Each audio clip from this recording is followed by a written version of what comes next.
নমস্কার বন্ধুরা, আমি পিঙ্কি লিটল কিচেন অ্যান্ড ব্লগে আপনাদের সবাইকে স্বাগত জানাই। আজকের রেসিপি রুই মাছের ঝোল ধনেপাতা দিয়ে। দেখুন, আমি এখানে মাছগুলোকে কেটে ধুয়ে নিয়ে এসেছি। এরপরে মাছের মধ্যে লবণ আর হলুদ ভালো করে মাখিয়ে নিতে হবে। লবণ আর হলুদটা যাতে মাছের মধ্যে ঢোকে সেইভাবে চটকে চটকে মাখতে হবে।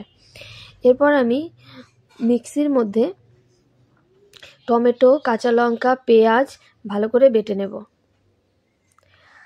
আর আমি আগে থেকে আদা আর জিরেটা বেটে রেখেছিলাম। এরপর কড়াইয়ের মধ্যে সরষের তেল দিয়ে দেব। তেল গরম হলে আমি মাছগুলোকে কড়াইয়ের মধ্যে দিয়ে দেব। মাছগুলোকে বেশ উলট পালট করে লাল লাল করে ভেজে নিতে হবে। মাছগুলোকে আমি এবার একটু উল্টে দেব। মাছ ভাজা আমার হয়ে গেছে, আমি মাছগুলোকে নামিয়ে নিচ্ছি। এরপর আমি আলুর মধ্যে একটু লবণ আর হলুদ মাখিয়ে নেব। মাখিয়ে আলুগুলোকে ভালো করে ভেজে নেব।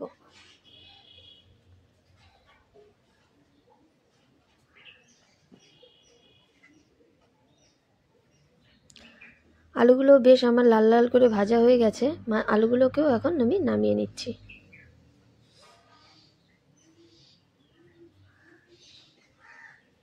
এরপর আমি তেলের মধ্যে একটা শুকনো লঙ্কা, একটু জিরে আর পেঁয়াজ, টমেটো, লঙ্কা বাটাটাকে দিয়ে দেব। তার সাথে সাথে আমি বেটে রাখা জিরে আর আদা সেটাও দিয়ে দেব। দিয়ে একটু নাড়িয়ে নেব।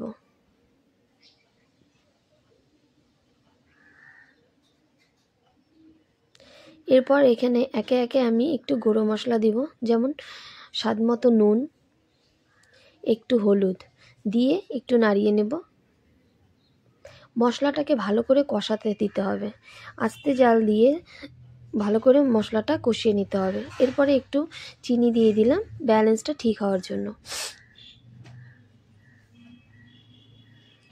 এবার মশলাটা ভালো করে দেখুন তেল ছেড়ে দিয়েছে। এরপর আমি মশলার মধ্যে ভেজে রাখা আলুগুলোকে দিয়ে দেব।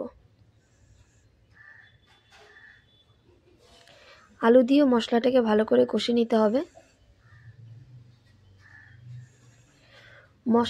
মশলা আলুর সাথে ভালো করে কষে গেলে এর মধ্যে আমি গরম জল দিয়ে দেব।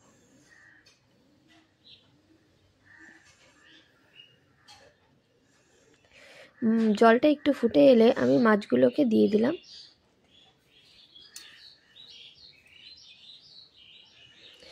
দিয়ে ভালো করে ঝোলটা ফুটিয়ে নিতে হবে।